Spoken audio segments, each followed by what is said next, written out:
BSY ರಾಜಕೀಯ ಜೀವನಕ್ಕೆ 50 ವರ್ಷ ತುಂಬಿದ ಹಿನ್ನೆಲೆ ಬಿಜೆಪಿಯಲ್ಲಿ ಸಂಭ್ರಮ ಮನೆ ಮಾಡಿದೆ.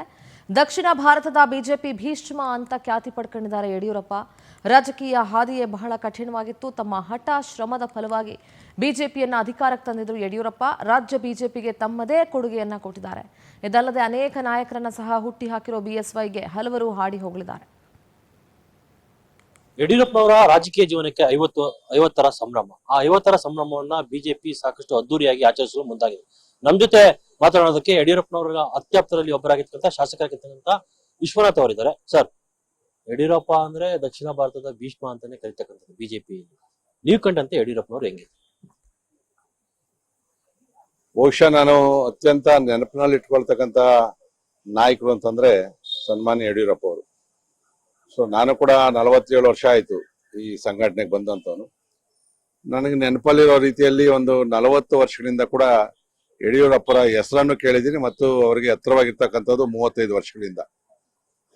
ಒಂದು ನೇರವಾದಂತ ಮತ್ತು ಜನಪರ ಕಾಳಜಿ ಇರ್ತಕ್ಕಂಥವ್ರು. ಅವ್ರು ಇನ್ನೂ ಶಾಸಕರಾಗೋದಕ್ಕೆ ಮೊದಲೇನೆ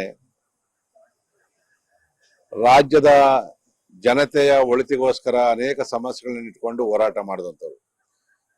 ಮತ್ತೆ ಏನಾದ್ರೂ ಒಂದು ತೀರ್ಮಾನವನ್ನು ತಗೊಂಡ್ರೆ ಅದು ಆಗ್ಲೇಬೇಕು ಅಂತ ಹೇಳಿ ಹಠ ಹಿಡಿದು ಹೋರಾಟವನ್ನ ಮಾಡ್ತಾ ಇದ್ರು. ಅವ್ರ ಜೊತೆಯಲ್ಲಿ ನಾವು ಸಾಕಷ್ಟು ಹೋರಾಟಗಳನ್ನ ಕೂಡ ಮಾಡಿದ್ದೀವಿ, ಪಾದಯಾತ್ರೆಗಳನ್ನ ಮಾಡಿದ್ದೀವಿ.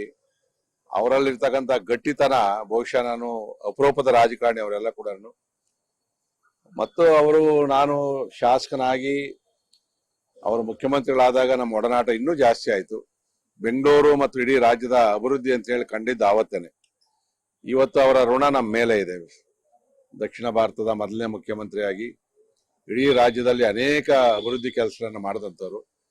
ಮತ್ತೆ ನೀವು ಅವರ ಸ್ವಭಾವ ಏನು ಅಂತಂದ್ರೆ, ಮುಖ್ಯಮಂತ್ರಿ ಆಗಿದ್ರು ಕೂಡ ಅವರು ಎಲ್ಲರ ಸಾಮಾನ್ಯ ಜನರನ್ನು ಕೂಡ ಮಾತಾಡಿಸ್ತಾ ಇದ್ರು.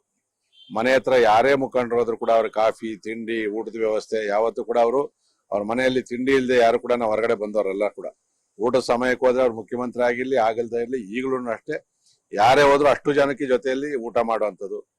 ಮತ್ತೆ ಕಷ್ಟಕ್ಕೆ ಸ್ಪಂದಿಸ್ತಕ್ಕಂಥ ಒಬ್ಬ ನಾಯಕ ರಾಜಕಾರಣಿ. ಸೊ ಅವರ ಒಂದು 50ನೇ ವರ್ಷದ ಕಾರ್ಯಕ್ರಮವನ್ನ ಅದ್ದೂರಿಯಾಗಿ ಮಾಡಬೇಕು ಅಂತ ಹೇಳಿ ತೀರ್ಮಾನವನ್ನು ಮಾಡಿದೀವಿ. ಅವರ ಸೇವೆ ಕರ್ನಾಟಕಕ್ಕೆ ಏನಿದೆ, ನಮ್ಮ ಕ್ಷೇತ್ರಗಳಲ್ಲಿ ಏನು ಅಭಿವೃದ್ಧಿ ಆಗಿದೆ, ಅವರ ಕೊಟ್ಟಂತ ಅನುದಾನ ಆ ಋಣವನ್ನ ನಾವು ಈ ಒಂದು ಕಾರ್ಯಕ್ರಮದ ಮುಖಾಂತರ ತೀರಿಸ್ಕೊಂತೀವಿ. Thank you. ಇದಿಷ್ಟು ವಿಶ್ವನಾಥ್ ಅವರ ಮತ್ತು ಕ್ಯಾಮರಾಮನ್ ರಮೇಶ್ ಜೊತೆ ರಾಘವೇಂದ್ರ ವೇನ್, ಪವರ್ ಟಿವಿ, ಬೆಂಗಳೂರು.